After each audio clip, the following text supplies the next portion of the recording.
Naam, kutokea jijini Dar es Salaam, wekundu wa Msimbazi Simba wameigomea mechi yao dhidi ya mtani wao wa jadi ama mpinzani wao na bingwa mtetezi Young African, na mbadala wake wameahirisha mechi hiyo isipigwe siku ya tarehe 8 ambapo ilitakiwa ipigwe ndani ya dimba la Benjamin Mkapa kwa sababu tu klabu ya Simba ilizuiliwa kwenda kufanya mazoezi yake ya mwisho ndani ya dimba hilo, huku wakidai kwamba kanuni ya ligi kuu Tanzania bara inasema kwamba timu mgeni anaruhusiwa kwenda kufanya mazoezi ya mwisho katika uwanja ambao anatakiwa kuchezea mechi hiyo ambayo inatakiwa kuchezwa muda wowote, saa yoyote ambapo yeye ataomba.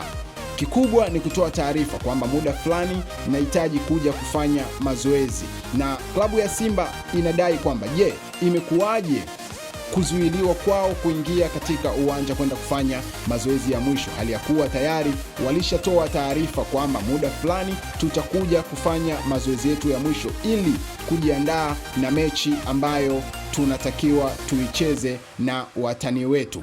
Klabu ya Simba inasema inasikitishwa sana na vitendo hivyo ambavyo vinaendelea kutokea mara kwa mara katika ligi yetu ya NBC Tanzania bara, lakini pia katika michezo kadhaa ambayo Simba huwa wanacheza vinatokeaga visanga mbali vya namna hiyo, mara timu mpinzani wao apite mlango ambao si husika, mara wao wazuiliwe kwenda kufanya mazoezi yao ya mwisho ili kujimarisha na mchezo unaofuata. Klabu ya Simba wameigomea mechi hiyo ili isipigwe tarehe 8 na mbadala wake isogezwe mbele mpaka pale watakaposema aidha tarehe 9, 10 ama tarehe yoyote. Klabu ya Simba inasema kitendo hichi sicho kitendo cha kiungwana kabisa kutokea. Na kwa nini inakuwa hivi mara zote kwa Simba? Kwa nini isiwe kwa timu kama Azam FC ama Tabora na timu nyinginezo, lakini kwa Simba imekuwa hivi, na pale tu ambapo inatakiwa